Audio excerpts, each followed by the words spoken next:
हमारे भारत का संविधान रचा, ऐसे महान शख्सियत के चरणों में श्रद्धा का सुमन अर्पित करते हुए बहुजन समाज में जन्मे उन तमाम बहुजन नायकों और अपने समाज के महापुरुषों के चरणों में श्रद्धा का सुमन अर्पित करता हूँ।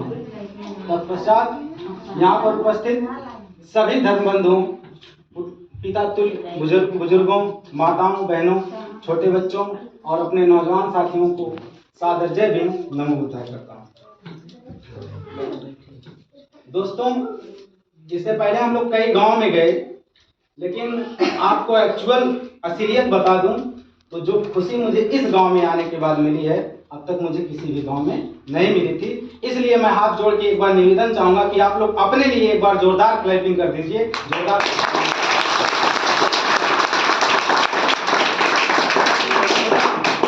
बहुत धन्यवाद आप लोगों का। दोस्तों, आज पहली बात तो मैं आपको ये क्लियर कर देना चाहता हूँ कि यह जो हमारा मिशन है शिक्षा जागरूकता अभियान, इसके नाम से ही क्लियर हो जा रहा है कि जो भी इस मिशन पे, इस ऑर्गेनाइजेशन पे जो भी हम वर्क करेंगे वो सिर्फ और सिर्फ एजुकेशन से रिलेटेड होगा, शिक्षा से रिलेटेड होगा, ना कि राजनीति से रिलेटेड होगा। इसलिए मैं पहले ही क्लियर कर देना चाहता हूं कि आप लोग, हम लोगों को कोई भी राजनीति से संबंधित मत समझिएगा। हम लोग आपके बीच आए हैं और एक मुद्दा लेकर आए हैं और वो मुद्दा है शिक्षा। अगर शिक्षा की हम बात करें तो मैं अपने सामने बैठे तमाम भाइयों से और छोटे बच्चों से पूछना चाहूंगा कि शिक्षा क्या है। बताइए, माइंड में कुछ सवाल आता है दिमाग में कि शिक्षा क्या है, एजुकेशन क्या है? कुछ बताएंगे आप लोग?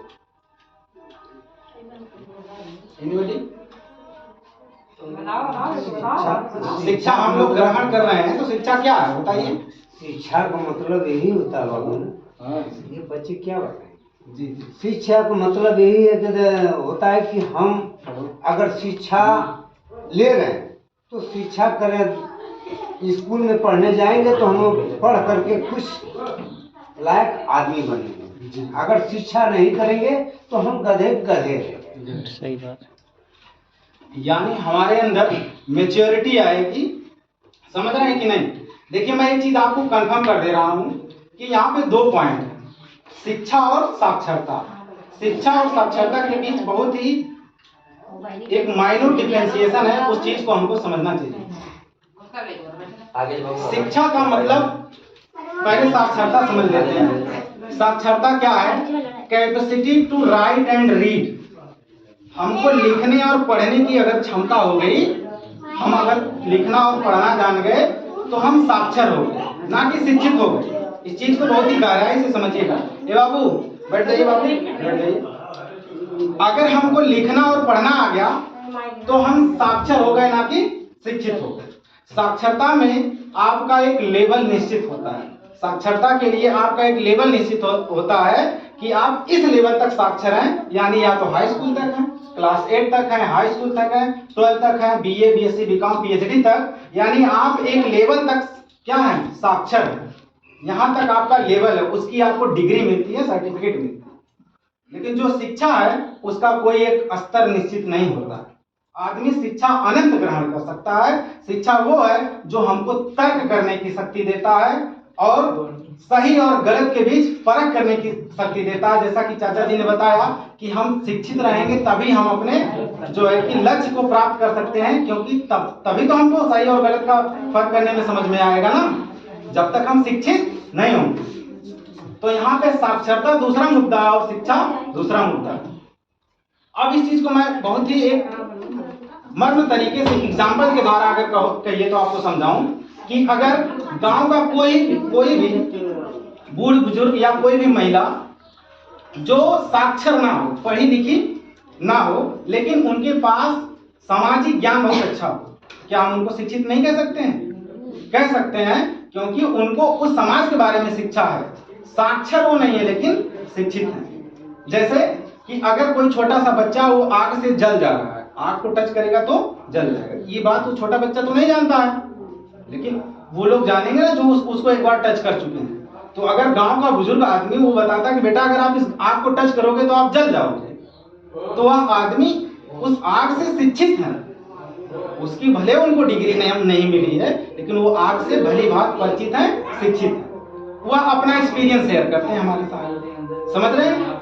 और साक्षरता में क्या हो जाएगा कि उसकी हमको सर्टिफिकेट मिलती है। तो हमको साक्षर में कमी कहीं रहे, लेकिन शिक्षित तो सबसे पहले मस्ट है कि हमको शिक्षित होना जरूरी है। शिक्षित अगर हम नहीं रहेंगे तो हमारे सामने तमाम बाधाएं हैं, समझ रहे हैं। हम बाबा साहब डॉक्टर भीमराव अंबेडकर जी के मिशन की बात करते हैं, और सिर्फ 2 दिन, सही बात कह रहा हूं कि नहीं, एक 14 अप्रैल के दिन जिस दिन बाबा साहब का बर्थडे होता है, और एक जिस दिन रविदास जयंती हम लोग सेलिब्रेट करते हैं। 2 दिन हम नारा लगाते हैं पूरा जोर शोर से कि बाबा साहेब का मिशन अधूरा, हम सब मिलकर यही कहते हैं ना बच्चों। लेकिन उसी शाम हमारे ही समाज के लोग फिर ड्रिंक करके शाम को घर पे आ जाते हैं, फिर मिशन पूरा होता है, फिर 1 साल तक भूल जाते हैं हम लोग, पूरा 1 साल। फिर जब वो दिन आएगा फिर उस दिन हमको याद आएगा। तो कमी कहाँ से? शिक्षा से। देखिए, अब हम बाबा साहब के जब मिशन की बात कर रहे हैं कि हम बाबा साहब के मिशन को पूरा करेंगे, तो सबसे पहले तो ये मस्ट है कि हम ये जान लें कि बाबा साहब डॉक्टर भीमराव अंबेडकर जी का मिशन क्या था, उनका मिशन क्या था। धर्म बंधुओं, मैं आपको बता दूं कि बाबा साहब का मिशन 4 पिलर पे स्टैंड है, जिसको हम 4 पिलर के नाम से जानते हैं। 4 पिलर का मतलब 4 उनके मिशन सबसे महत्वपूर्ण है, और बाकी तो बाबा साहब इतने बड़े प्रकांड विद्वान रहे कि हर क्षेत्र में उनका योगदान रहा है, लेकिन स्पेशली उनका जो मेन फोकस था वो सिर्फ 4 क्षेत्रों में। पहला, एजुकेशन। अगर उनका सबसे बड़ा कोई मिशन था तो वो था शिक्षा, एजुकेशन। एजुकेशन को आगे बढ़ाना जितना हद तक हो सके, क्योंकि मैंने बताया एजुकेशन का, शिक्षा का कोई लेवल नहीं है, उसको जितना आगे तक अगर आप ले जाना चाहें तो आप लेके जा सकते हैं। क्योंकि किसी भी कंट्री का, किसी भी देश का विकास उसके इलेक्ट्रिसिटी से, उसके स्टैंडर्डनेस से नहीं देखा जाता है। देखा जाता है कि वहाँ के आदमी कितने ज्यादा एजुकेटेड है, वहाँ के लोग कितने ज्यादा एजुकेटेड हैं, उससे ये तय किया जाता है कि यहाँ का देश कितना आगे, या यहाँ की सिटी कितनी आगे, समझ रहे हैं। तो इसलिए बाबा साहब का सबसे मेन फोकस रहा किस पे? एजुकेशन पे। ये उनका पहला मिशन है। दूसरे मिशन की बात करते हैं तो बाबा साहब बात करते हैं इक्वलिटी, है ना। बाबा साहब कभी ये नहीं चाहते थे कि कोई एक वर्ग ज्यादा आगे जाए और एक वर्ग पीछे रह जाए। जो अनइक्वलिटी हमारे समाज में, हमारी सोसाइटी में फैली थी, जो यहाँ का कॉन्स्टिट्यूशन मनुस्मृति था, उसके अनुसार जो हम लोगों को निचले तबके पे रखा गया, उससे उबार करके हमको कहाँ पे लाना? इक्वलिटी में लाना। जितने बराबर हो उतने ही बराबर हम होने चाहिए। ये बाबा साहब का मिशन था। पूरे समाज को एक नजर से, एक बराबर दृष्टि से देखने का काम बाबा साहब डॉक्टर भीमराव अंबेडकर करते थे। ये उनका दूसरा मिशन। तीसरे मिशन की बात करूं तो बाबा साहब डॉक्टर भीमराव अंबेडकर, पूरे इंडिया की नहीं बात कर रहा हूं मैं, पूरे विश्व की बात कर रहा हूं, कि अगर महिलाओं को सबसे ज्यादा हक देने का काम किया है किसी ने, तो बाबा साहब डॉक्टर भीमराव अंबेडकर ने किया है। महिलाओं को सच्चा न्याय, सच्चा अधिकार अगर दिलाने का काम किया है कोई, तो एक ही सिर्फ महापुरुष हैं, जिनका नाम है बाबा साहब डॉक्टर भीमराव अंबेडकर। शिक्षा के कारण हम जान नहीं पाते हैं। मैं माताओं और बहनों से रिक्वेस्ट करूंगा कि अगर इसमें आप पढ़े लिखे हैं तो आप लोग गूगल से जाके या वो किताब मंगवा के किसी न किसी तरीके से हिंदू कोड बिल के बारे में पढ़िएगा, या अपनी बच्चियों से बोलिए या बच्चों से बोलिए कि बेटा ये हमको पढ़ के थोड़ा सुना दो कि बाबा साहब ने हिंदू कोड बिल में हमारे लिए क्या किया। तब आपको समझ में आएगा कि बाबा साहब वास्तव में हमारे मसीहा हैं कि नहीं।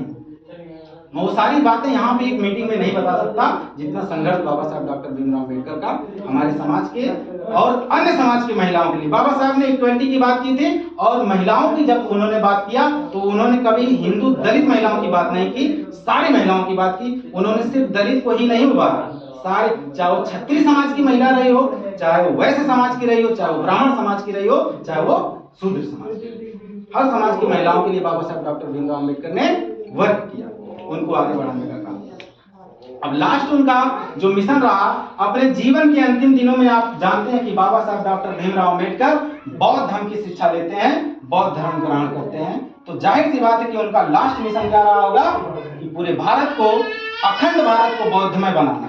आज जिस हिंदू राष्ट्र की बात चल रही है ना, उस अखंड भारत की स्थापना अगर कोई पहले किया था तो सम्राट अशोक किए थे, और और सम्राट अशोक के शासनकाल में पूरा दूर दूर तक बौद्ध धर्म फैला था। और बाबा साहब डॉक्टर भीमराव अंबेडकर भगवान बुद्ध के विचारों से प्रेरित होते हैं और बौद्ध धर्म को स्वीकार करते हैं और हमको इस नर्क की जिंदगी से निकालकर बौद्ध धर्म ग्रहण करने के लिए जो है कि मार्ग बताते हैं। और आज क्या हुआ, जो मिशन है अपने रास्ते पे चल रहा है। आज भी हमारे समाज के लोग हिंदू धर्म में उलझे हुए पड़े। तो बाबा साहब का चौथा मिशन यही था कि हमारा जो पूरा अखंड भारत की जिसकी हम बात करते हैं वो बौद्ध में होना चाहिए। अब इन चारों मिशन में से हम लोग पहले मिशन पे कार्य कर रहे हैं जिसका नाम है शिक्षा। शिक्षा पे कार्य करने के लिए रोहित सर ने बहुत ही ज्यादा, इतनी कम उम्र में इन्होंने जितना संघर्ष किया है मैं नहीं समझता कि शायद ही कोई किया हो। क्योंकि अगर कोई राजनीतिक पार्टी होती, मुझसे बहुत लोग जुड़ने की कोशिश किए, मैं जैसे मुझे लगता था कि ये राजनीतिक पार्टी है, ये सिर्फ और सिर्फ बाबा साहब डॉक्टर भीमराव अंबेडकर को यूज करने की कोशिश कर रहे हैं राजनीतिक मुद्दे की दृष्टि से, तो मैंने वहां से जुड़ने की कोशिश नहीं किया। लेकिन जैसे मुझे पता चला कि ये शिक्षा पे काम हो रहा है तो मैं रोहित सर के साथ जुड़ गया। क्यों? क्योंकि यहाँ पे कोई राजनीतिक बात नहीं है, यहाँ पे अपने समाज को हमको आगे बढ़ाना है। और अगर हमारा समाज आगे तभी बढ़ेगा जब हम शिक्षित होंगे। इसलिए बाबा साहब डॉक्टर भीमराव अंबेडकर हमको 3 मंत्र देते हैं